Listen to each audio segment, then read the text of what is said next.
До подписания основного межведомственного соглашения о сотрудничестве Министерство здравоохранения Кабардино-Балкарии, Северной Осетии и Ставропольского края готовы делиться опытом с абхазскими медиками и принимать на лечение пациентов из Абхазии.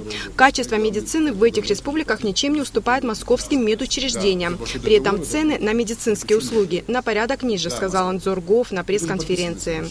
Я потом посетил Минздрав Кабардино-Балкарии, посмотрел также кардиологический центр великолепный. То есть там везде делается и стентирование, и исследования, и операции на тазобедренных суставах.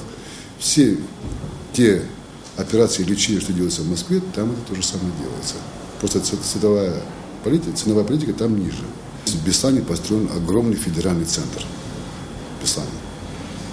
Я разговаривал с главным врачом, начмедом. Там делается и шунтирование, то же самое, и эндопротезирование, и сосудистая хирургия, эндокринология, и все эти энопатии, и все. То есть многопрофильная, великолепная больница федерального, это федеральный центр в Северо-Кавказском федеральном округе.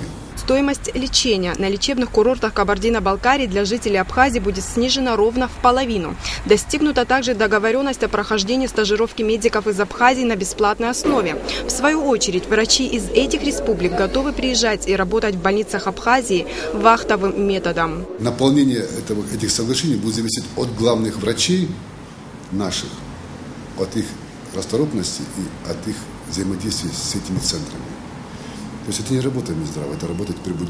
Наша задача была с Минздравами заключить соглашение, а наполнение его содержимым будет зависеть только от главных врачей. И зависит от того, как они наполнят, мы будем судить о их работе.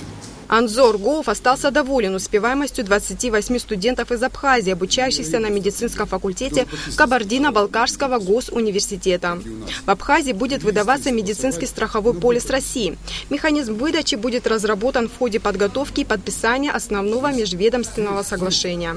На вопрос о том, сколько граждан выезжают на лечение в Грузию, Анзор Гуов ответил, что он запретил выписывать направления на лечение в эту страну. Елена Лолуа, Беслан Джинджал, Абхазское телевидение.